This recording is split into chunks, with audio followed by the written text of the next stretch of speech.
karena sebetulnya hanya kita omong-omong, saya omong-omong dengan beberapa anak muda. Jadi mereka bertanya selalu tentang jodoh. Kemudian saya tanya, yang kamu lihat itu apanya? Nah, terus cerita ini. Saya kira kalau perkara jodoh, saya yakin kalau saya tanya yang dilihat apa, itu kan setiap orang lihat menurut seleranya toh, yang kelihatan. Nah, maka dari itu saya katakan, mengapa kerap kali saya katakan kalau kamu mau mencari jodoh itu harus benar-benar berdoa. Jangan tergesa-gesa karena apa yang kamu lihat itu belum tentu cocok buat kamu. Nah, mereka kerap kali tidak tahu dan tidak pernah memikirkan. Nah, dalam hal ini saya sendiri diajar Tuhan berpengalaman dengan perkara ini karena saya sendiri dulu itu ndak kepengen dan bukan selera saya kalau saya lihat istri saya. Jadi pada waktu saya ketemu, saya bilang, Tuhan bilang, sebelum saya ketemu istri saya, itu Tuhan sudah memberitahu bahwa dia jodohku. Nah, saya pada waktu lihat pertama kali saya bilang, Tuhan itu bukan selera saya. Nah, waktu saya diskusikan sama Tuhan, Tuhan berkata, lalu saya ditanya-tanya, nggak bisa jawab. Dan setelah nggak bisa jawab, saya bilang, iya. Nah, setelah itu Tuhan bilang, kamu menurut aku atau menurut dirimu sendiri? Menurut engkau. Nah, ya sudah. Nah, alami. Nah, setelah saya mengalami, sekarang saya sudah menikah dengan istri saya itu 28 tahun dan pacarannya 13 tahun. Nah, dari situ saya diajar Tuhan untuk mengalami secara nyata, dan setelah itu baru saya tahu bahwa waduh luar biasa Tuhan itu. Bahwa yang diberikan oleh Tuhan itu terbaik. Sebab selama hidup di dalam pernikahan itu pencobaan demi pencobaan itu tetap ada. Jadi tidak mungkin tidak ada. Jadi kalau orang sudah menikah lalu tidak ada pencobaannya, itu tidak lucu. Pasti ada. Dan pencobaan itu tidak ringan, cukup berat. Sehingga pada waktu itu saya melampaui demi melampaui itu, saya baru tahu bahwa apa yang diberikan Tuhan itu paling baik dan luar biasa. Nah, saya akan bacakan firman Tuhan di dalam kitab Kejadian pasal 2 ayat 18. Tuhan Allah berfirman, tidak baik kalau manusia itu seorang diri saja. Aku akan menjadikan penolong baginya yang sepadan dengan dia. Perhatikan saudara. Di sini dikatakan, jadi tidak baik seorang diri manusia, tetapi Allah menjadikan manusia perempuan itu yang sebagai penolong dan sepadan. Jadi itu jodoh itu mesti klop. Tepat. Nah, kalau saudara tahu tumbuh tuh, bahasa Jawanya tumbuh apa ya di sini ya? Besek, tahu tuh? Keranjang yang ada tutupnya itu loh. Wis dus. Sekarang dus itu kan ada tutupnya sama dasarnya toh. Itu harus pas atau enggak? Kalau kira-kira kalau sama persis bisa ditutup enggak? Enggak bisa dong. Mesti melipat-lipat dia toh. Nah, kalau terlalu lebar copot terus. Jadi pas, ngerti enggak? Mesin bikinnya, kalau manusia ini membuat dus saja pas. Itu kan jodohnya toh. Ya dah. Kira-kira kalau Tuhan membuat manusia ini laki perempuan pas enggak? Pas. Tapi pasnya itu sembarang orang pas enggak? Enggak. Ada ukuran lain-lain. Saudara tahu, ada ukurannya sendiri-sendiri semuanya. Nah, kerap kali kita ini kalau cari pasangan, itu yang dilihat apa?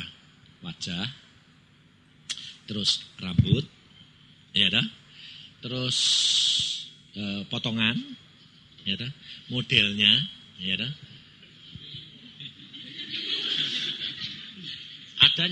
Ada yang seneng kaki, loh. Ada yang gitu, memang aneh-aneh. Manusia ini aneh-aneh. Sampai saya pernah ketemu teman-teman tuh bilang, kamu lihat, dia bilang, aku kakinya. Loh, aku bilang, kamu kawin sama kaki? Dia bilang, gak tahu. Kalau aku lihat kakinya, baru seneng. Kalau enggak lihat loh, atasnya enggak baik, enggak apa-apa, asal kakinya. Loh, lucu. Loh. Lalu saya bilang, saya enggak seneng kaki, saya seneng atas. Lalu bilang, iya kalau enggak gitu kan enggak model-model. Dia bilang, nah itu, di sini saudara kita harus tahu, bahwa apa yang kita lihat di luarnya, itu kita tidak tahu di dalamnya. Nah, kalau kita itu bersama dengan Tuhan, Tuhan itu luar biasa.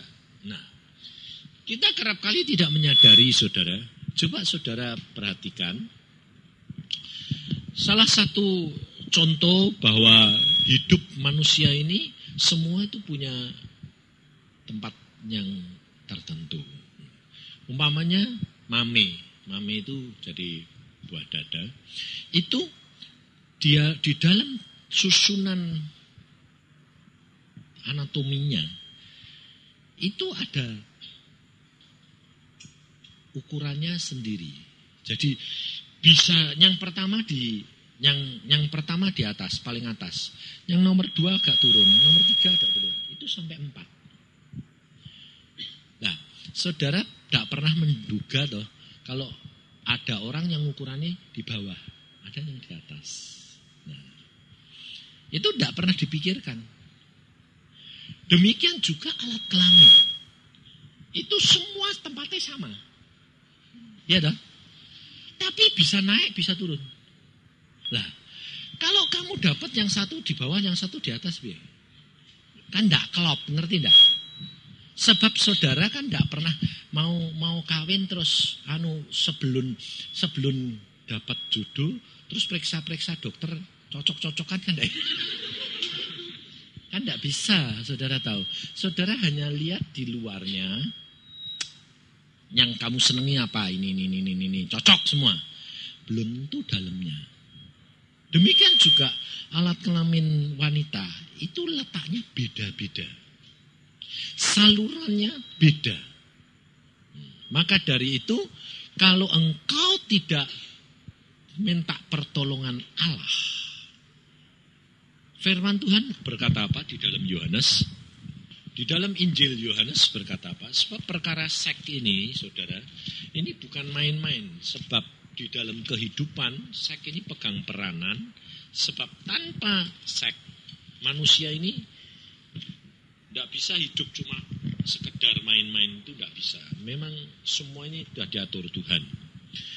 Coba kita lihat di dalam Injil Yohanes Pasal 16 ayat yang ke-13. Yohanes pasal 16 ayat 13. Tetapi apabila ia datang, yaitu roh kebenaran, ia akan memimpin kamu ke dalam seluruh kebenaran. Jadi kalau dikatakan seluruh kebenaran, itu rohani tok atau rohani jasmani? Rohani jasmani. Dan di dalam ayat yang selanjutnya berkata, sebab ia tidak akan berkata-kata dari dirinya sendiri, tetapi segala sesuatu yang didengarnya itulah yang akan dikatakannya, dan ia akan memberitakan kepadamu hal-hal yang akan datang. Jadi Roh Kudus ini yang akan menolong kita untuk memimpin dalam seluruh kebenaran dan memberitahukan kepada kita apa yang kita tidak tahu. Nah ini loh saudara. Nah, Kenapa Tuhan Yesus memberikan Roh Kudus? Supaya di dalam hidupmu ini engkau itu bergantung kepada Dia. Karena rohani jasmani ini harus kerjasama. Sebab kehidupan di dalam dunia ini tidak hanya sekedar rohani, tetapi rohani dan jasmani. Tidak hanya sekedar jasmani, tetapi jasmani dan rohani. Sebab orang, coba perhatikan di dalam pernikahan orang Kristen, banyak terjadi pasti masalah seks ini pegang peranan. Dan saat seperti sekarang, iblis menggunakan seks ini sebagai alat pemecah. Mengapa terjadi lesbian? Mengapa terjadi homoseks? Karena apa?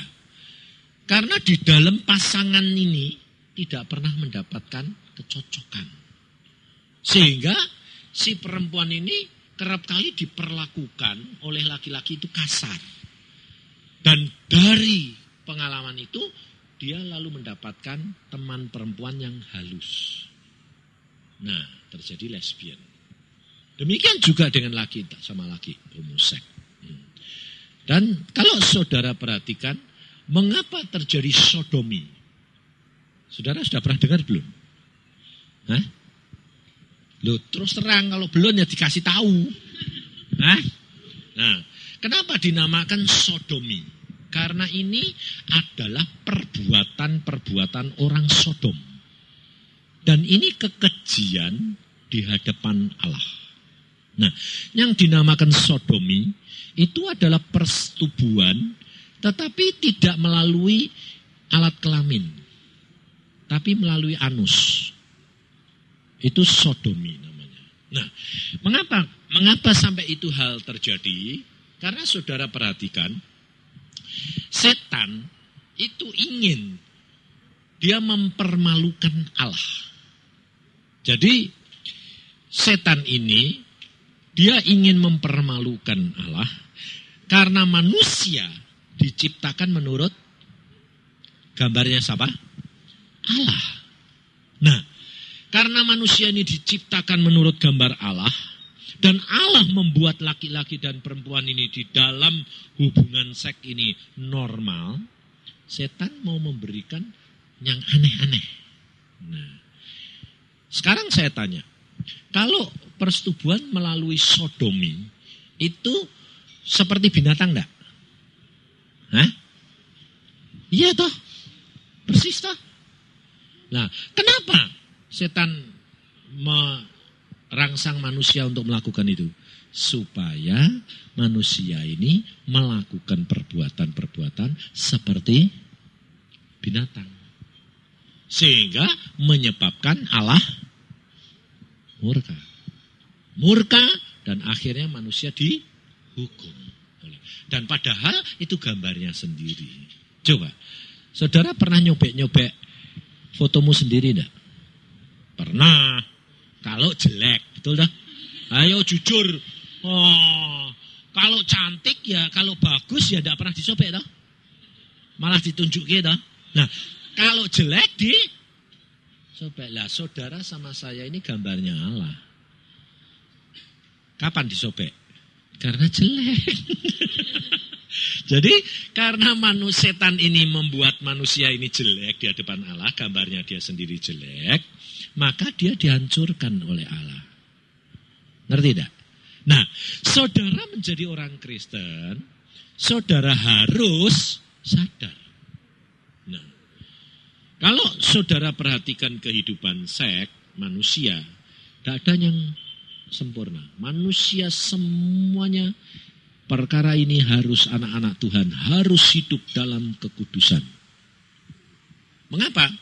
Karena hal ini sudah diungkapkan oleh ilmu pengetahuan bahwa yang paling indah dan paling normal dan paling sempurna adalah hubungan yang biasa. Tetapi manusia dirangsang oleh setan untuk melakukan hubungan-hubungan yang tidak biasa. Sehingga merusak anak-anak Tuhan. Satu lagi, yaitu Sekarang hubungan seks tidak hanya dilakukan oleh alat-alat kelamin, tetapi dengan alat-alat yang lain. Tadi sodomi, kedua dengan mulut.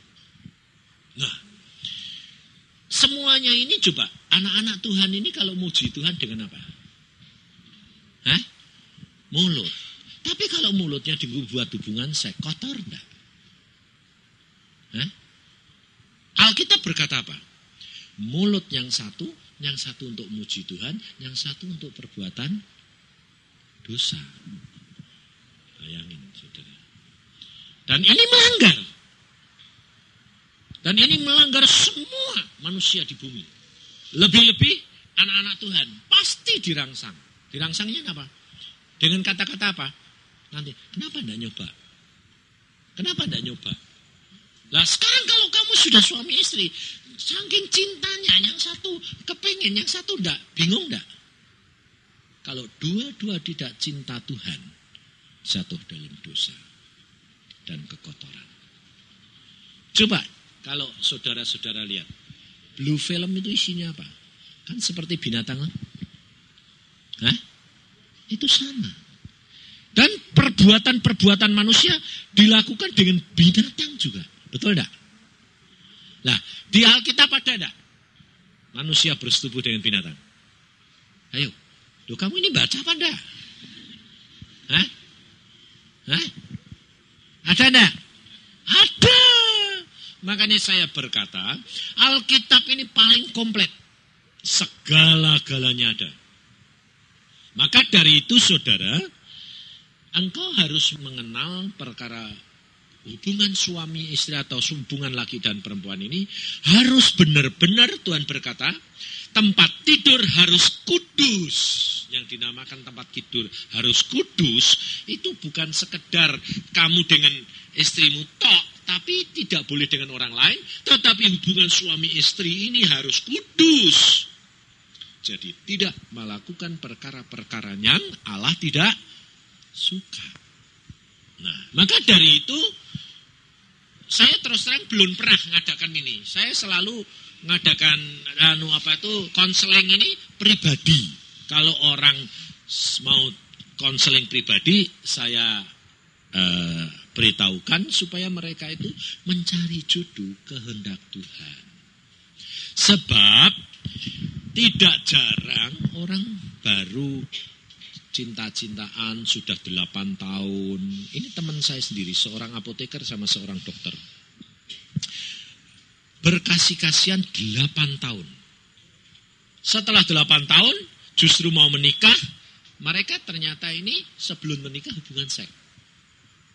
Padahal surat nikah sudah diundang. Undangan ini sudah disebarkan. Tinggal 2 minggu. Kok enggak tahan? Lalu mereka mengadakan hubungan seks, ternyata tidak cocok. Langsung cerai lagi. Undangan sudah disebar. Nah, lalu saya tanya, kamu kenapa kok gitu?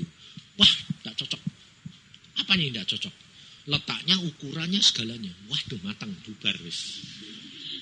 Lah saya bilang, kamu kok 8 tahun? Lah 8 tahun pacaran tidak pernah tahu. Itu benar. Nyatanya, lah kok kamu nyoba dulu? Lah pikirnya sudah mau menikah jadi tidak apa-apa. Lah salah, saya bilang ini bubar kalau begini caranya. Iya, jadi janda. Nah, masalahnya jadi repot, saudara. Akhirnya yang perempuan tidak pernah kawin sampai sekarang.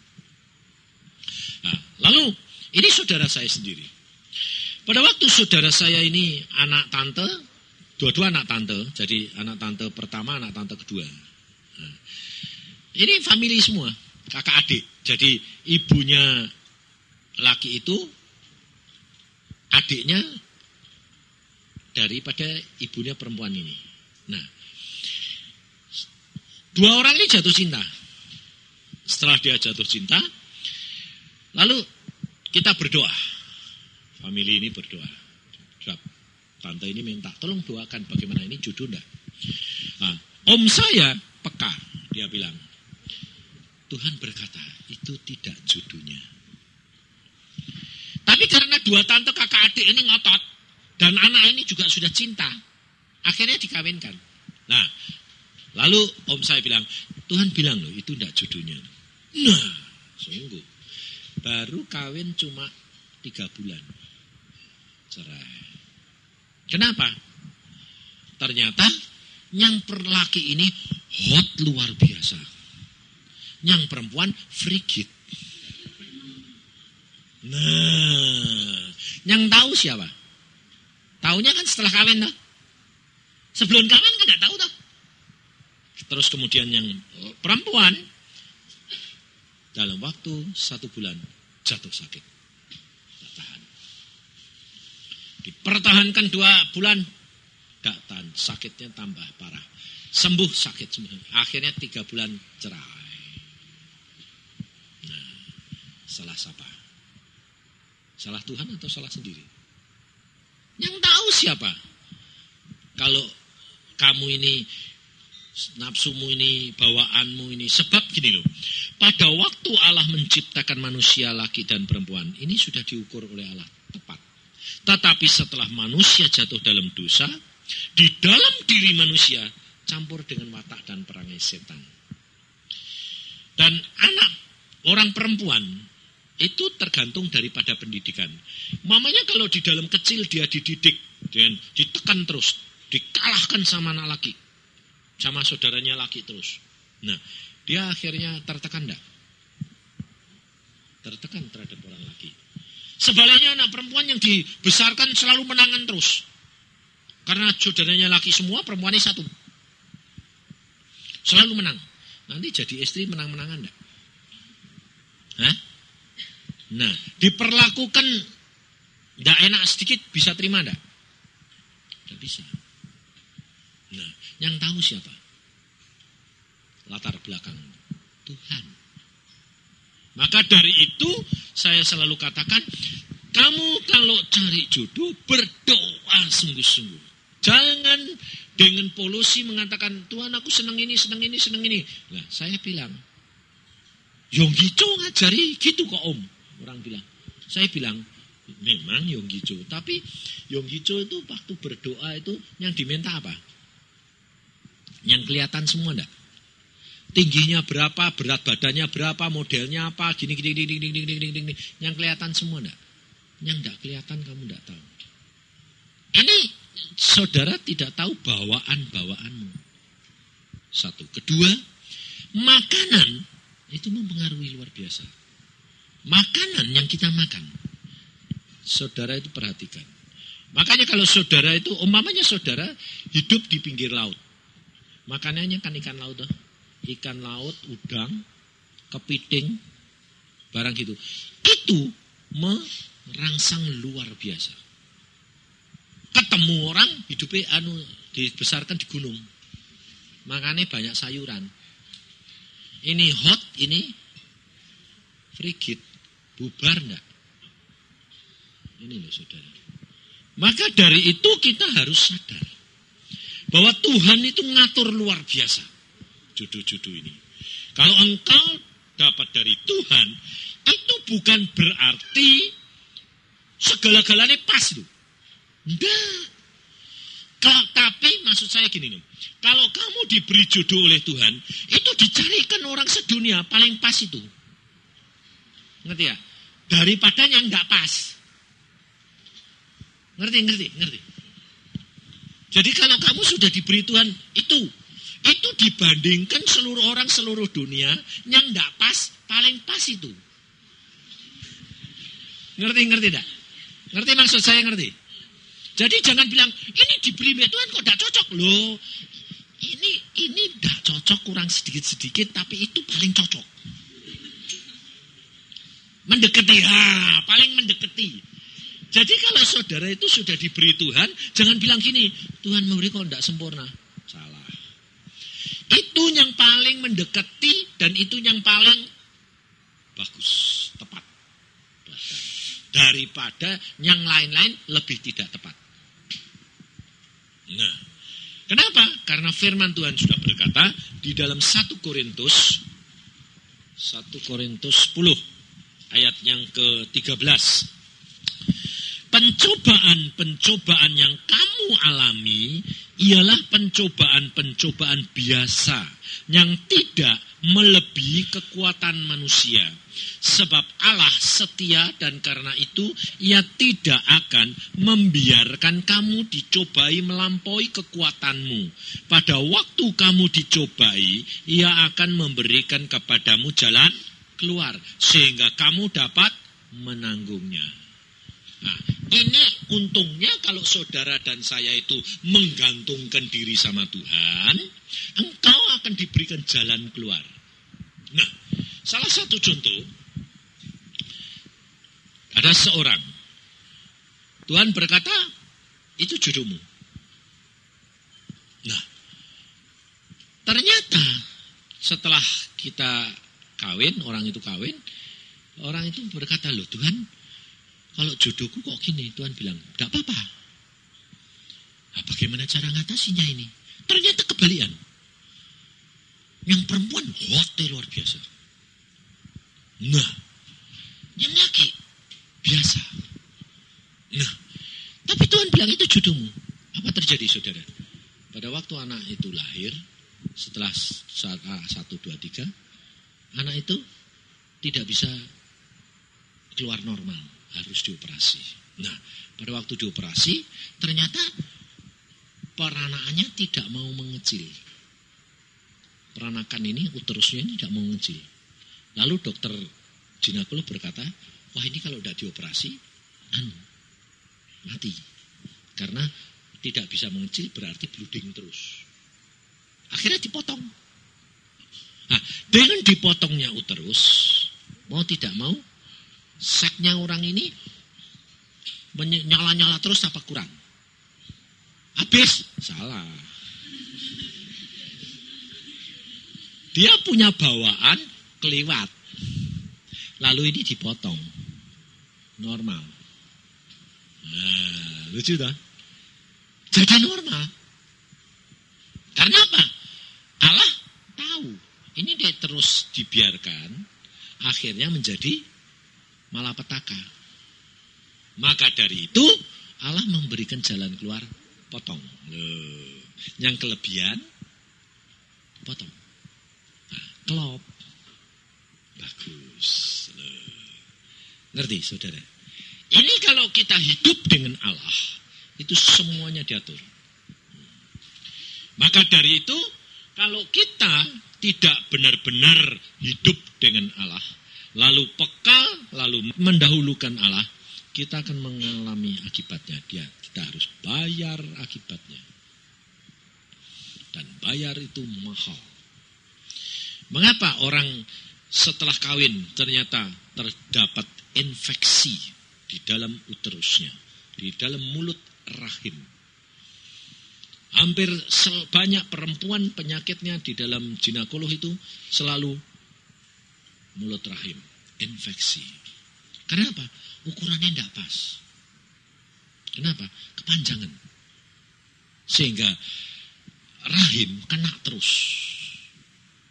Dan akhirnya keiritir dan terjadi luka.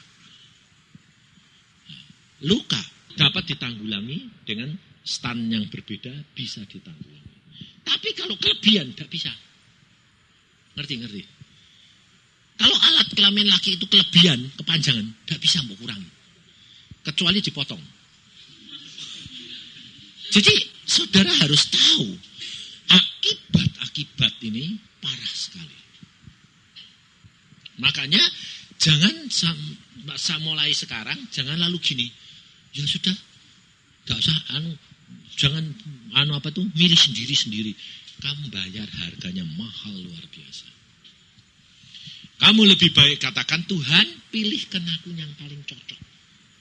Tapi kalau Tuhan bilang, tidak usah kawin, ya jangan kawin. Lebih baik enak tidak kawin daripada kawin tidak cocok. Sengsara saudara. Sebabnya apa? Allah itu tahu yang paling tepat buat kita. Lalu lagi, saudara menikah. Waktu diperiksa dokter, sperma itu sehat.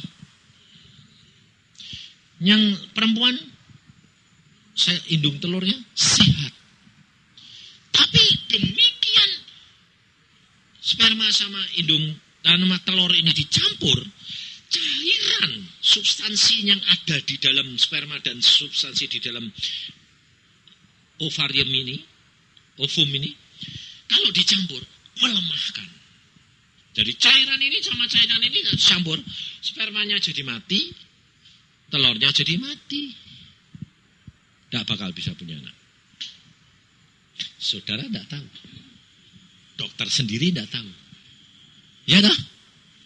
Sebab diperiksa ini sehat, ini sehat. Oh bagus.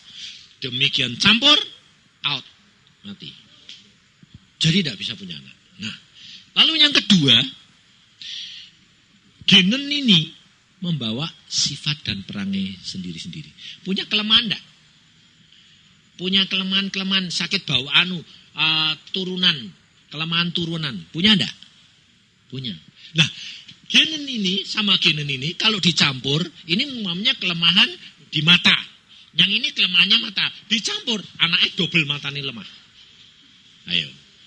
Kalau yang satu ini punya kelemahan di dalam kaki, ini lemah.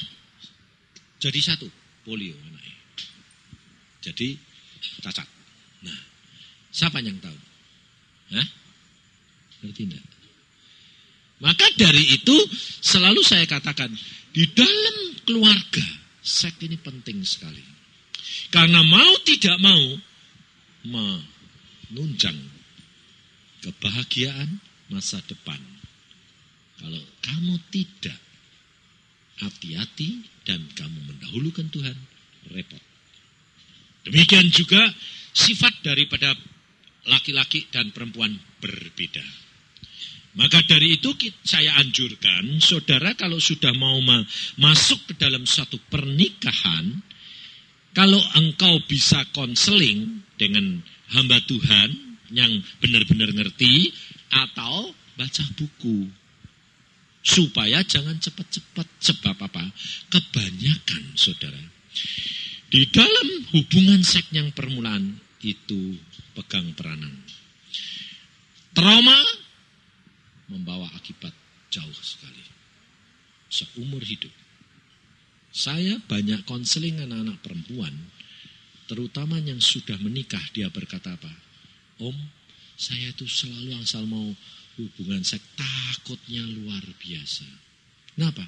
Sebab trauma ini tidak pernah bisa hilang. Pertama kali saya hubungan seks, sakitnya luar biasa. Dan sejak itu tidak pernah saya nikmati. Akhirnya dia tidak bisa melayani suami dan tidak bisa menikmati, dan akhirnya cerai juga. Dan banyak anak Tuhan mengalami ini. Maka dari itu saya selalu mau mengonseling anak-anak yang mau kawin, yang sudah waktunya, sudah mau menikah, sudah ditetapkan. Nah, sudah itu jodoh dari Tuhan, saya ajarin secara detailnya. Supaya apa? Jangan sampai membawa trauma. Dan trauma ini bukan hanya perempuan. Kebanyakan perempuan, 75%.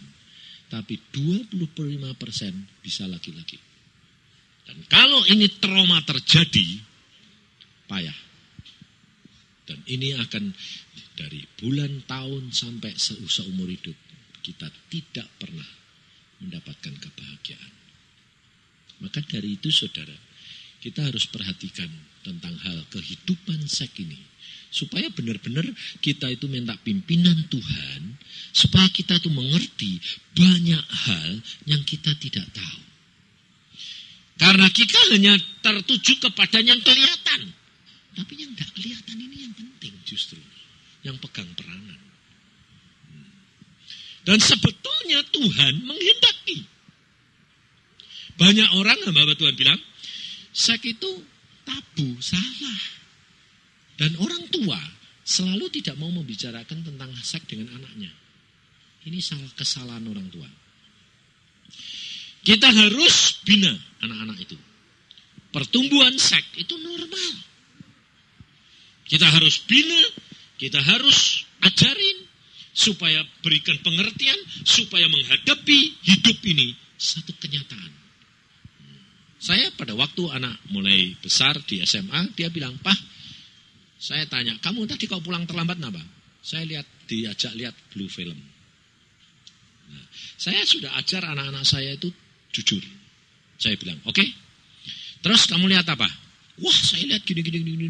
Nah, setelah dia cerita, saya arahkan. "Kamu tahu enggak? Kenapa itu Blue Film dia dibuat?" "Ya, kenapa?" "Nah, supaya iblis merangsang anak-anak Tuhan supaya dia melakukan seperti binatang dan melanggar akan firman daripada Tuhan sehingga Tuhan murka." "Oh, tujuannya gitu." "Ya, kamu diciptakan menurut gambar siapa? Allah." Nah, kenapa di dalam hubungan itu melakukan seperti binatang? Supaya setan senang ciptaannya Allah, gambar Allah melakukan pelanggaran sehingga dia dihancurkan oleh Allah. Nah, dengan pengertian seperti itu dia tidak mau lihat lagi. Dan akhirnya kalau diajak temannya lihat, dia malah temannya diceritain. Nah, malah lalu akhirnya dijuluki, "Wah, jangan ngajak-ngajak pendeta." Nah, itulah saudara. Sebab apa? Sebab kita memberikan pengertian sesuai dengan firman. Dan itu penting sekali. Maka dari itu, kalau saudara sudah dengar begini, saudara dapat menolong saudara yang lain. Bahwa jodoh tidak hanya sekedar yang disenangi, tetapi yang dikehendaki Tuhan yang penting. Sebab letak ukuran semuanya sudah ditetapkan oleh Allah. Sifat, perangai, kelemahan, kekuatan sudah ditetapkan oleh Allah. Dan Allah yang tahu dan Allah yang menjodohkan yang sesuai dengan kehendak Dia. Dan engkau dan saya akan menikmati hidup yang penuh dengan bahagia dan tidak terbatas. Jadi jangan saudara pikir kalau menurut ilmu kedokteran kalau uterus sudah dipotong lalu nafsunya hilang. Tidak. Di dalam Yesus segala perkara bisa terjadi. Jangan batasi kuasa Allah. Dan kita kalau diberikan oleh Allah, kita menikmati sampai pada akhirnya. Itu apa yang diberikan oleh Allah yang terbaik. Nah, ini sekedar ini. Kalau mau ada tanyaan, silahkan. Ayo, ada tanyaan enggak? Jangan malu-malu. Jadi kalau ada tanyaan yang saya lewatkan, jadi kalau tanya, jadi saya nanti saya terangkan lagi. Tapi ini belum detail, saya tidak berani cerita detailnya. Ini kalau detail itu nanti harus orang yang mau menikah. Jadi detailnya itu harus orang yang mau menikah. Sebabnya apa? Itu jurus detail kepada perangsangan, pada perlakuan cara-caranya itu tidak boleh kamu diajari ini. Ini lucu nanti jadi bisa jadi cabul, nanti dianggap cabul, cilaka saya. Dalam Tuhan tidak boleh, harus ada kekudusan. Jadi kalau sudah mau menikah baru suami istri, nah itu diarahkan supaya jangan sampai nanti trauma dalam hari yang pertama. Ini ada tanyaan, bagaimana taunya itu jodoh dari Tuhan atau bukan? Nah, kalau Anda itu gini, Anda biasanya tanya jodoh itu, saya tanya jodoh itu ketemu dulu, ketarik dulu, atau sebelumnya? Nah, ayo, mau tanya itu jodohku apa enggak, itu ketemu dulu atau sebelumnya? Ketemu dulu. Nah itu enggak murni. Itu enggak murni. Sebab gini, harusnya seperti saya. Ini contohnya saya ya tuh. Saya itu pada waktu diberitahu Tuhan, saya belum ketemu jodoh saya. Jadi waktu itu saya SMP kelas 2. Loh, kamu ketawa karena pikir SMP kelas 2 zaman sekarang kan kecil. Dulu, ngawur kamu ini. Zaman saya, SMP kelas 2 itu umurnya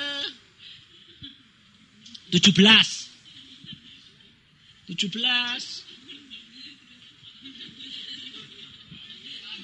Loh, karena zaman dulu ada perang.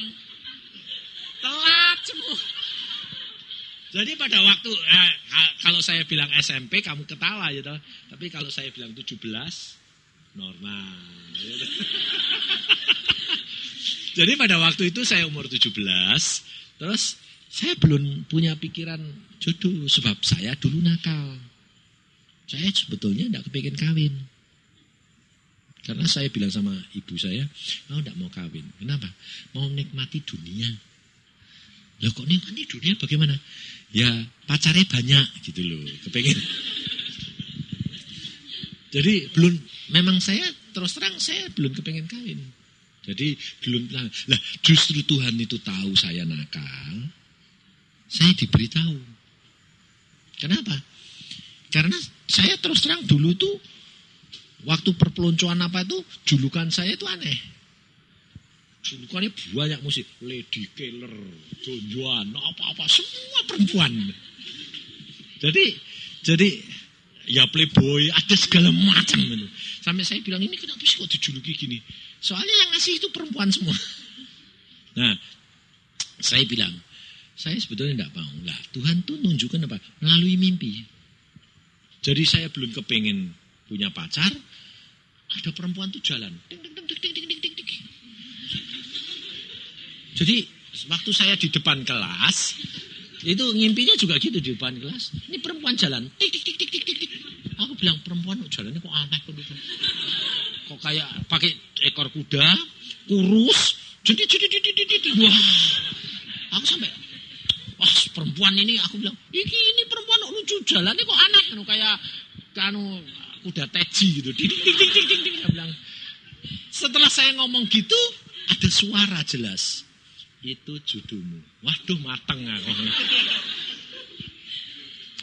Terus saya bangun, saya berdoa, Tuhan, aku kok dengar itu jodohku. Iya Tuhan bilang. Terus saya berdoa, Tuhan aku tidak kepengen itu. Kurus kok. Kecil kurus. Aku kepengen yang gitar. Yang gendut. Tuhan bilang, itu jodohmu. Nah, padahal saudara tahu, istri saya itu wakil ketua kelas saya. Saya ketua kelas, dia wakil. Dan dia jodoh saya tidak tahu.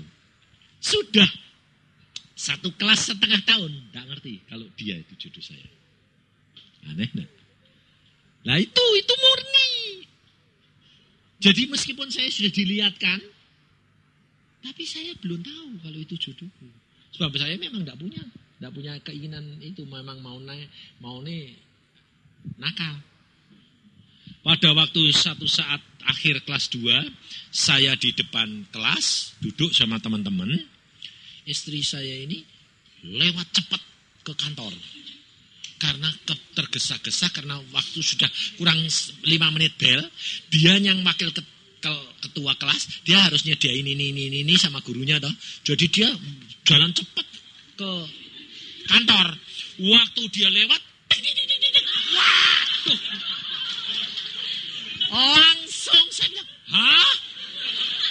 Sebab pas pada waktu itu yureknya juga persis seperti yang saya lihat. Dia pakai ekor kuda. Ya gitu. Aku bilang, hah? Nah, teman saya bilang, ada apa? Enggak apa-apa. Enggak mungkin.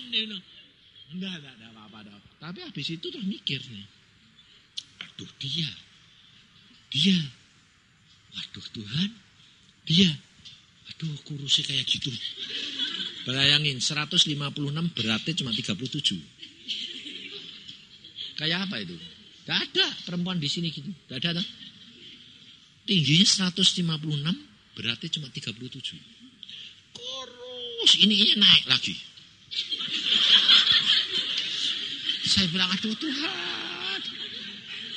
Jadi tipis. bilang, Tuhan ini ditiup angin saja roboh ini. Dan saya kan tinggi. Saya 180, dia 156. Saya bilang, Tuhan, mbok yang tinggi gitu loh. Tuhan bilang, itu judulnya. Dan ternyata setelah saya deketi, istri saya tidak mau. Bayangin saudara, Tuhan bilang itu jodohmu. Tapi setelah saya tahu, kalau gitu sudah mulai saya anulah. Deketilah, saya kan ketua kelas, dia kan wakil. Gampang toh? Jadi tiap kali saya ajak omong. Tahu, lama-lama dia tahu. Terus dia bilang sama temannya, kurang ajar ya. Dia sih senang sama saya. Siapa yang mau sama dia? Duh. Saya dulu hitam. Dia bilang, kelantang dulu kalau mau. Jadi dia minta putih. Aku hitam. Dia putih. Aku bilang, loh Tuhan, bayangin aku suruh ngelantang, mana bisa ini. Kulit suruh ganti jadi putih. Aku bilang, ini nyakitin hati kayak gitu kok Tuhan jodoh. Tapi Tuhan tuh ngomongnya ya lucu. Makanya itu kalau jodoh dari Tuhan, kalau dia tidak mau, saya komplain sama Tuhan. Tuhan tidak mau gitu kok. Tuhan bilang, dia kan perempuan. Jadi kamu mesti tahu tekniknya. Oh, nyakiti hati. Aku hitam, dia putih. Dia bilang aku suruh ngantang. Tuhan bilang, jangan punya pikiran gitu. Nah, terus pikirannya bagaimana? Anggap saja dia putih susu, kamu hitam kopi. Kopi susu sedap. Bener lah. Jadi aku bilang, oh gitu Tuhan. Iya, misalnya itu terima. Dia bilang, oh iya. Terus akhirnya saya nyari akal. Sebab Tuhan bilang, kamu mesti punya teknik. Nah tekniknya bagaimana? Kamu kan ketua kelas. Ya, ini kan mau ujian. Iya. Terus anakmu satu kelas berapa? 30. Nah, kamu kepengen enggak seluruhnya kelas itu naik? Pengen. Memang saya selama jadi ketua kelas dari SMP sampai SMA, enggak ada satu yang enggak lulus. Semua lulus. Enggak ada yang berhenti. Kenapa? Karena Tuhan yang ngajari. Bikin studi club. 5, 6 kelompok. Nah, calon istrimu masukin kamu. Nah. Oh, jadi aku yang ngajar dia? Ya. Nah, dia memang lemah fisika sama matematika. Saya kuat. Nah, bagi kelompok, tiap Sabtu kumpul. Dibahas soal-soal yang susah bersama. Nah, lalu Senin sampai Jumat itu kan 5 hari. Nah, itu mesti ngajari tiap kelompoknya. Gurunya, pimpinan kelompok mesti ngajari satu-satu. Nah, kalau kumpul, istri saya tidak tak ajari dewek. Saya nerangin yang lain dulu sampai jamnya habis. Jadi dia nanti dapat bagiannya cuma separuh terus. Dia bilang, jamnya sudah habis, aku bilang itu. Lah aku belum selesai.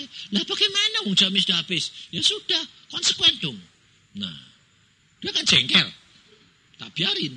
Tapi nanti kalau pulang sudah, dia tak pulang, tak antri paling akhir.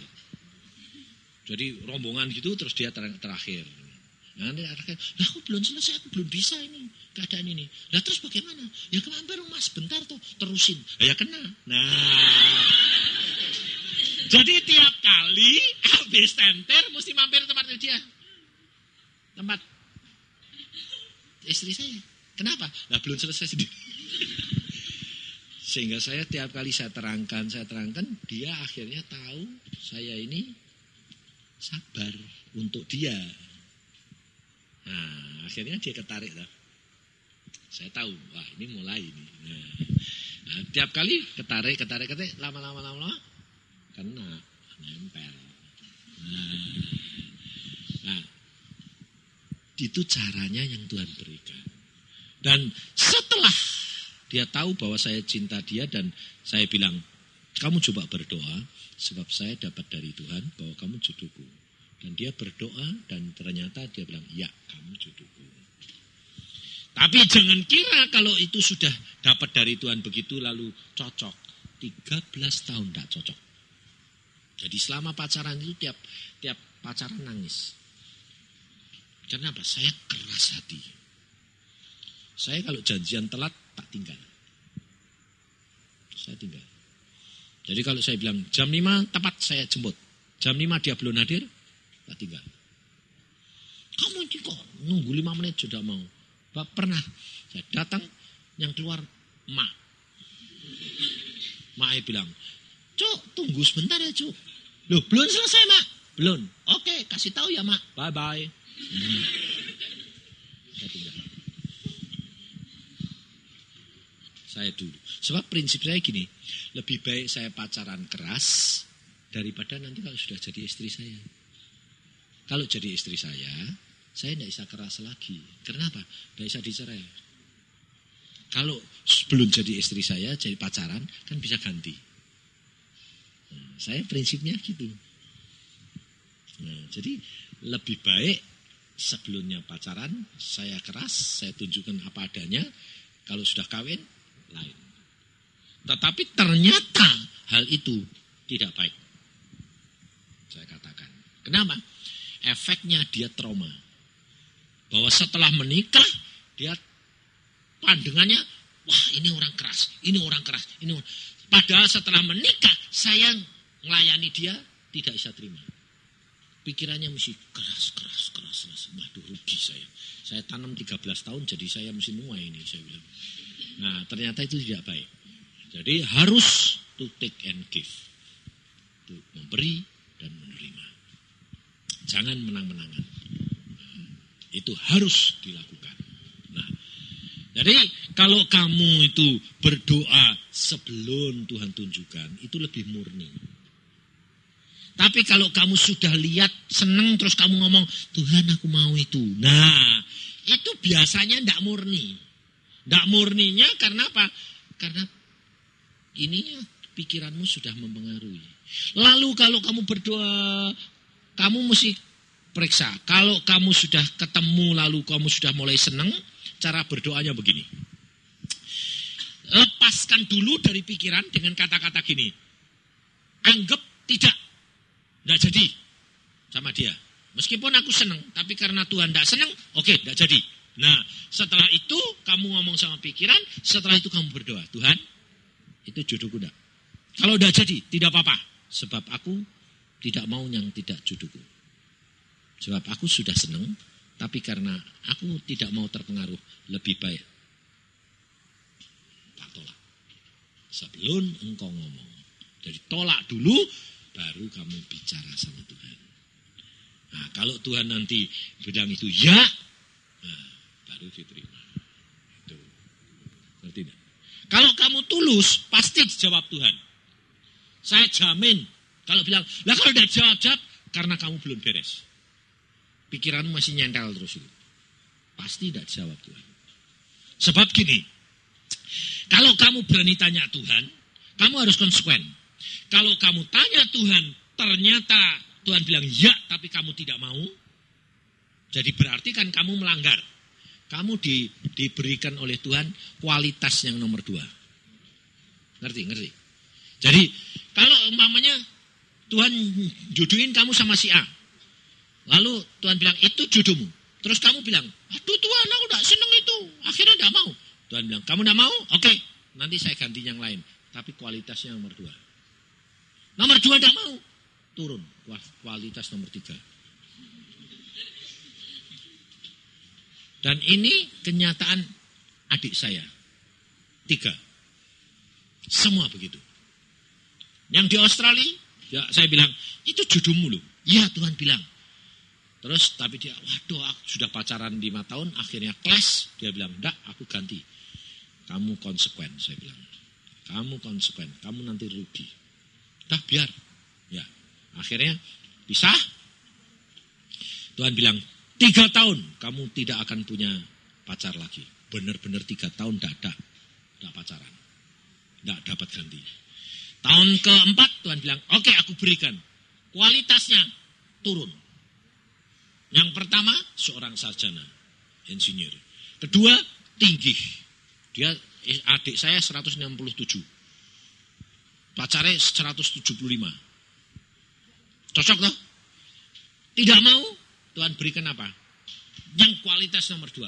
Tidak sarjana, tidak tinggi. Tinggi sama persis mbak adikku. Jadi waktu kawin ganjel. Nah, waktu adik saya bilang, aduh Tuhan kok mau kasih ini. Gak mau tak tambahi nomor 3. Ya, daripada nomor 3. ya, terima. Jadi, kalau kamu tidak tanya sama Tuhan, kamu gini, konsekuensinya lebih ringan. Jadi gini, Tuhan aku nurut saja, siapa jodohku berikan aku. Sudah tidak mau kasih tahu ya tidak apa-apa. Yang penting asal yang jadi aku ya itu jodohku. Nah, itu boleh juga. Dan itu konsekuensinya ringan. Ringannya apa? Nah, kamu tidak dikasih tahu kok. Ya tidak apa-apa tuh. Mestinya cocok loh. Salahin. Nah, gitu loh. Jadi kalau kamu sudah dikasih tahu, harus konsekuen berani terima. Kalau tidak, 2 kali bayarnya. Mahal. Jadi kamu kepengen nurut apa pengen enggak? Pengen nurut. Dikasih tahu mau enggak? Nah, kalau dikasih tahu Tuhan, 99% bukan seleramu. Ayo. Pasti. Sebab Tuhan tuh selalu gitu. Permulaan enggak enak. Tapi nanti enak. Kalau setan, permulaannya enak, nanti tidak enak. Dan ini tidak hanya om saja. Aku pertama kali di dunia, aduh Tuhan, tak cocok, betul tak? Anak saya juga begitu. Iin yang di Belanda. Saya bilang, In, Tuhan berkata tahun depan kamu dikasih jodoh. Dia bilang, wah, tahun depan Pak, ini kurang 3 bulan ini. Wah, mesti siap-siap aku. Aku bilang, siap-siap saja. Wah, mulai orientasi dia. Ternyata yang senang sama dia 5. Dia bilang, mau Pak ini, mau Pak ini. Nah, aku ditujui semua. Yang ini mau. 5 cocok kok Pak. Tak lihat dia cocok. Tapi paling cocok cuma siji. Nomor 1. Nah. Ternyata waktu Tuhan berikan, tidak masuk hitungan yang 5. Orang persekutuan, yang orangnya diem. Tidak banyak ngomong. Kalau ngomong plok. Sinis, ngeritik, saya tidak setuju, paling-paling ngomong, tapi anunya tepat terus. Sampai Iin bilang, namanya Paul orang ini, sekarang jadi suaminya dia. Paul ini orangnya tidak banyak ngomong, tapi ngomong tepat, tapi ya cukupnya nusuk hati, cespleng, gitu. Tuhan bilang, Paul jodohmu. Aduh Tuhan, aku paling gak suka sama orang itu. Kenapa? Sinis banget. Dan selalu to the point. Gak basa-basi gini loh. Saya seneng yang bisa ngerti aku gitu loh Tuhan. Melayani lah. Paul justru waktu dikasih tahu Tuhan, Iin jodohmu. Paul bilang, aduh Tuhan, jangan dia doh Tuhan, kasihkan yang lain. Kenapa? Aku tidak senang perempuan yang isa khotbah, Iin khotbah. Jadi aku tidak senang Tuhan, perempuan yang khotbah. Aku ya bilang, Paul jodohmu. Aduh, ya sudah Pak.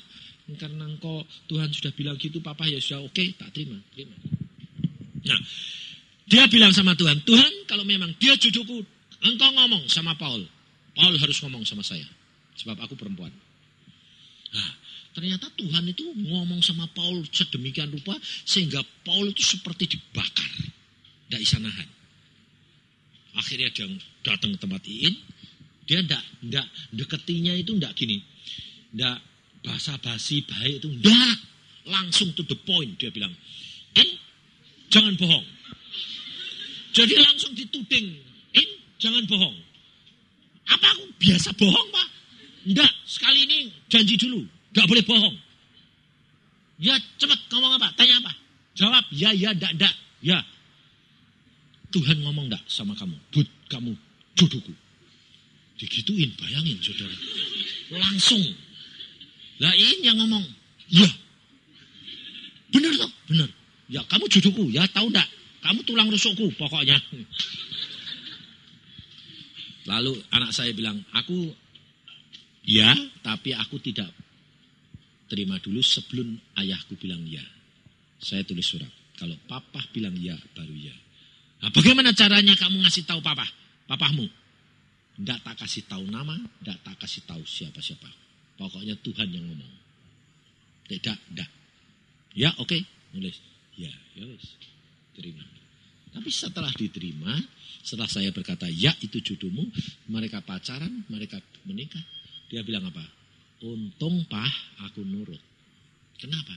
Ternyata Paul ini watake papa persis 100%. Nah dia ini memang senengnya seperti saya. Minta sama Tuhan. Diberi Paul persis saya. Kok ketus gitu lah. Itu papa dulu, saya bilang. Nah kamu kan belum lahir. Jadi tidak tahu. Ternyata setelah menikah, mesranya luar biasa. Dia bilang, waduh cocok bener dia. Nah, si Paul saya tanya, bagaimana? Aku bangga punya Iin, untung aku mau dulu. Nah, jadi ternyata apa yang diberi Tuhan paling bagus. Gitu. Nah, jadi jangan kaget kalau kamu tanya sama Tuhan, pasti deh. Pertama kali enggak cocok. Tapi nanti jadi cocok. Nah, itu penyangkalan diri. Lebih baik dikasih tahu apa enggak? Hah? Enak dikasih tahu toh? Enak dikasih tahu. Karena itu pasti yang paling cocok. Oke, apalagi? Ya, apa? Ayo ngomong. Nah, terus. Nah, kamu ketemu dulu atau? Loh ya, jadi saya jadi bingung ini. Nah, dua dulu. Nah. Jadi ini ada tanyaan. Kita sudah berdoa, kemudian ditemukan, Tuhan bilang itu jodohmu. Tapi ternyata belum anak Tuhan. Nah, masalah. Nah, itu bisa enggak? Sekarang saya tanya, bisa enggak? Bisa. Tapi dia jangan menikah sebelum dia jadi anak Tuhan. Kalau kamu ditunjukin itu, kamu malah gampang sebetulnya ngomong gini, Tuhan, kalau memang dia jodohku, dia harus jadi anak Tuhan dulu. Nanti Tuhan harus memproses dia. Jangan kamu proses dari kamu. Repot nanti maunya jadi anak Tuhan karena kamu. Tidak benar. Dia harus jadi anak Tuhan. Nah, setelah jadi anak Tuhan, baru. Ini contohnya ada. Orang Jakarta. Orang sana, Meruya sana. Nah, dia anak perempuan ini gini. Dia bertobat. Anak perempuan ini. Dia bertobat. Nah, bertobatnya juga bukan diinjili orang. Ketemu Tuhan Yesus dewek. Karena dia ini sebetulnya anaknya orang tidak percaya. Dan dia dapat mimpi Tuhan Yesus datang. Terus dia bertobat. Nah, setelah dia bertobat, dia bilang, Tuhan, aku minta jodoh anak Tuhan. Aku tidak mau kalau bukan anak Tuhan. Nah, ternyata yang senang sama dia bukan anak Tuhan. Nah, setelah datang, dia bilang, tidak dikatakan, aku senang sama kamu. Aku mau kalau kamu jadi anak Tuhan. Dah. Dia waktu ini orang laki ini mulai datang, dia bilang, aku ke gereja, mau ke gereja. Loh, lakinya bilang, loh kok aneh? Aneh apa? Aku ya kepingin ke gereja. Aku justru kepingin ke gereja. Kok gereja sama-sama apa? Ya yuk, ke gereja. Ternyata dua-dua ini juga ke gereja, lalu benar-benar kateksasi sampai dibaptis. Terus kemudian berdoa, baru Tuhan bilang, ya itu jodohmu.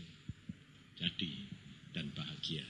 Dan padahal di dalam dilihatkan tukang ramal, bilang gini, kalau dia kawin sama itu, tidak punya anak. Tapi dia bilang, aku yakin Tuhan beri. Benar.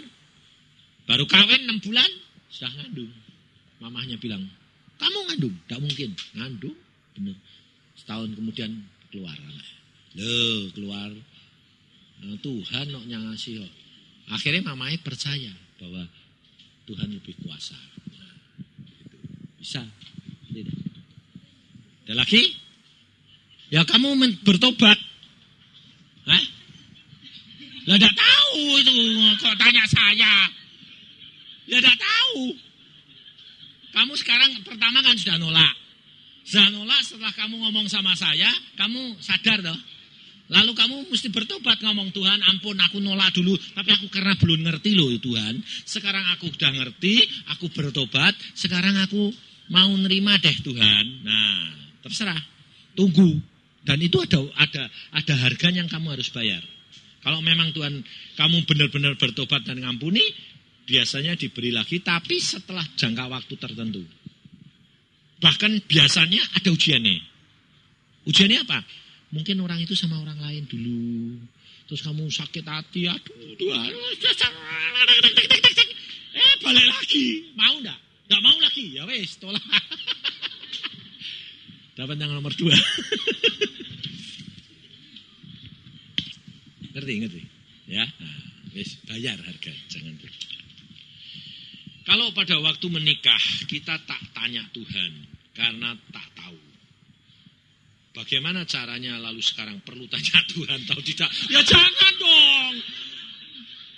Ini nakal ini ya. Nggak boleh. Wong sudah kawin kok tanya-tanya kok tanya Tuhan bilang ini tidak jodohmu cerai kok enak. Nggak boleh. Kalau dulu kawin sudah tidak tanya, sekarang kamu dua-dua harus bertobat. Setelah bertobat minta ampun, setelah minta ampun, minta hikmat Tuhan untuk mengatasi masalah. Nah, ini ada bagusnya. Karena pada waktu keponakan saudara saya yang kawin tadi Tuhan berkata bukan jodoh. Nah, ini contoh. Tuhan mengatakan kamu harus bertahan 3 tahun. Setelah 3 tahun, nanti pernikahanmu bisa berlangsung terus. Ternyata dua-dua tidak tahan, cuma 3 bulan. Cerai akhirnya. Nah, dengan peristiwa ini, Tuhan memberikan pengajaran pada saya, setiap perkawinan yang tidak tanya Tuhan, itu ada konsekuensinya membayar dalam jangka waktu tertentu. Setelah itu disetujui Tuhan, di ACC, dan diberikan penyesuaian jalan keluar oleh Tuhan. Jadi kalau bagi saudara-saudara yang sudah menikah, tidak tanya Tuhan, bertobat, setelah itu sebaiknya dikukuhkan kembali.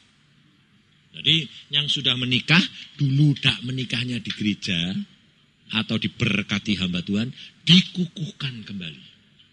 Supaya apa?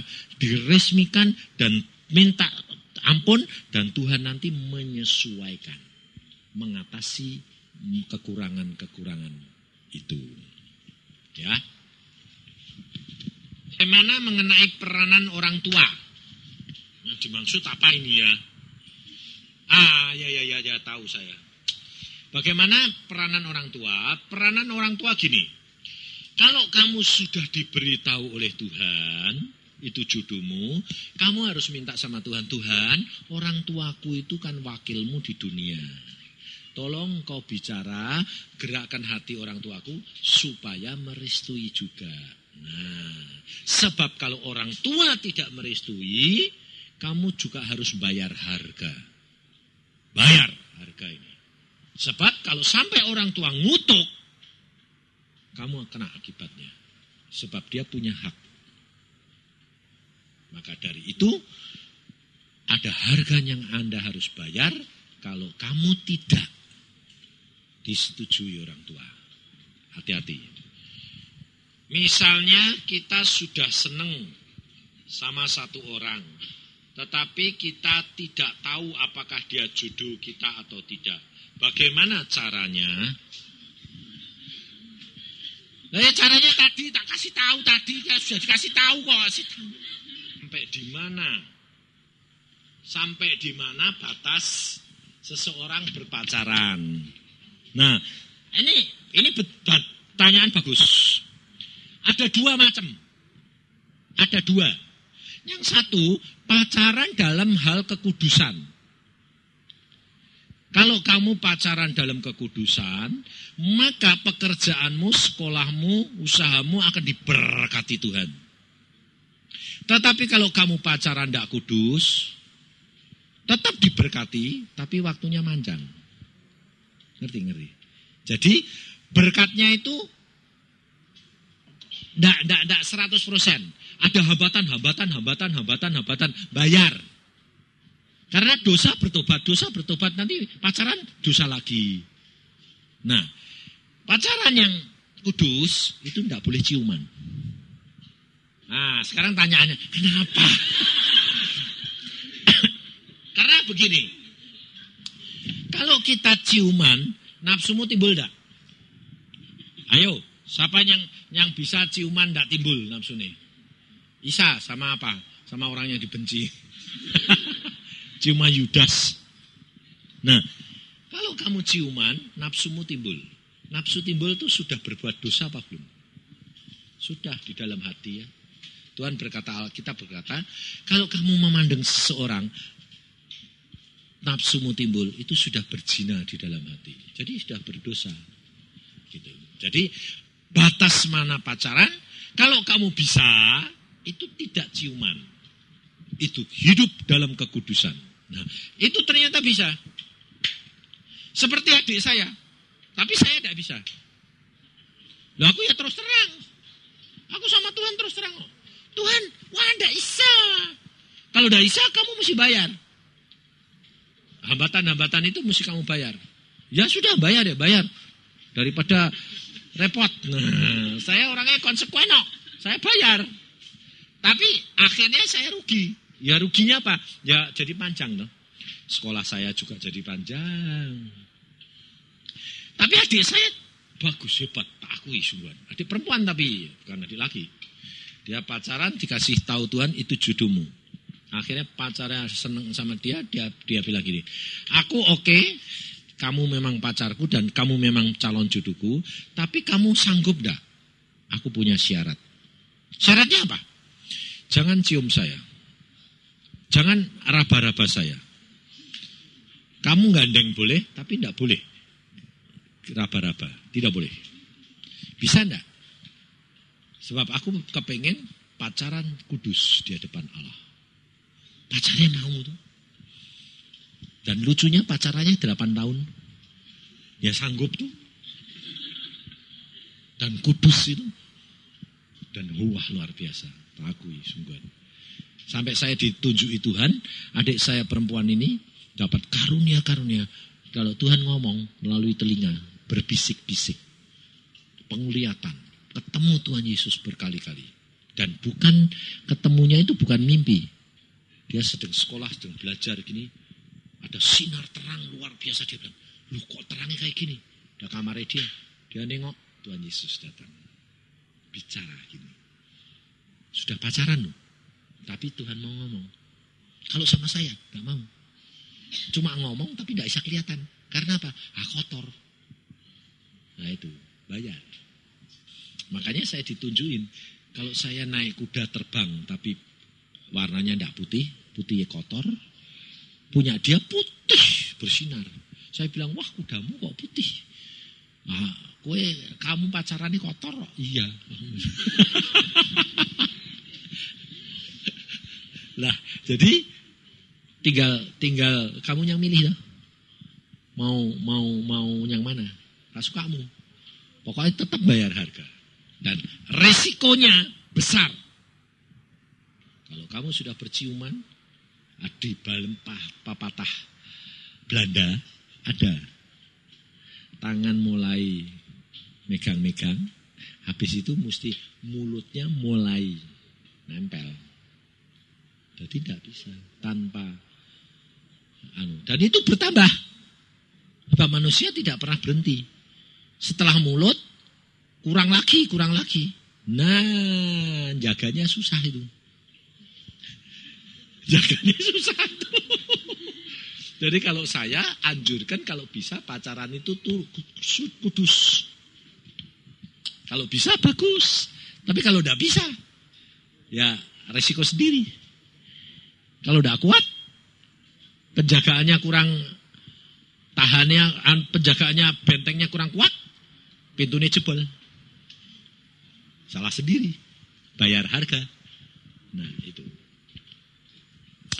Jodoh itu kan dari Tuhan. Ya benar. Sebagai seorang pria, dia bisa berusaha untuk mencari. Tapi kalau bagi seorang wanita, bagaimana dia nyari? Loh, tidak nyari. Kok lucu ya? Tuhan yang ngirim. Kok lucu? Jadi gini, kalau laki kan nyari. Memang itu tugasnya seperti anak saya Iin tadi. Tuhan berkata, itu jodohmu Paul. Nah, lalu Iin berkata, Tuhan aku orang perempuan. Aku tidak mungkin ngomong sama Paul. Engkau bicara sama Paul, Paul suruh bicara sama saya. Ngerti dah? Nah, akhirnya Tuhan ngomong sama Paul, Paul ngomong sama dia. Ya mesti gitu. Kok nanti orang perempuan yang nyari, ya lucu. Enggak. Bagaimana kalau rencana pernikahan sudah direncanakan, sedangkan belum tahu pasti kalau dia itu jodoh kita. Waduh. Loh, kalau sudah ya sudah, kalau sudah rencana pernikahan sudah direncanakan, ya itu sudah ditanggung resiko. Sudah, jangan lalu gini, ini aku baru dengan sekarang ini, bagaimana? Loh jangan, nanti bubar lagi. Gara-gara Om Yusa. Jangan loh ya. Kamu semua jadi saksi ya, dengar ya. Jangan loh. Kalau rencana pernikahan sudah disiapkan, itu konsekuen. Bertobat, minta ampun sama Tuhan, bayar harga. Nanti ada waktunya, jangan khawatir. Pasti bisa, Tuhan itu penuh kasih kok. Jangan khawatir, pasti ada jalan keluar. Dan kamu anggap itu yang terbaik, karena itu risiko saya. Harus gitu. Sudah ya? Tuhan, kami datang di hadapan hadirat-Mu, kami mengucap syukur akan segala kemurahan dan anugerah-Mu. Kami mengucap syukur kalau anak-anak-Mu boleh mengerti bahwa Engkau adalah Allah yang harus didahulukan segala-galanya. Karena Engkau adalah Allah yang maha tahu. Kami terbatas Tuhan, tapi Engkau tidak terbatas. Maka dari itu kami mengucap syukur karena kami punya Allah seperti Engkau. Tuhan, hamba-Mu berdoa untuk tiap-tiap anak-Mu yang di sini. Ajar mereka untuk mendahulukan Engkau, menyenangkan hati-Mu, dan berikan yang terbaik bagi mereka. Karena Engkaulah segalanya bagi kami. Kami tahu Tuhan, Engkau pasti memuaskan kami. Karena Engkau Allah kami yang baik. Dalam nama Tuhan Yesus kami mengucap syukur.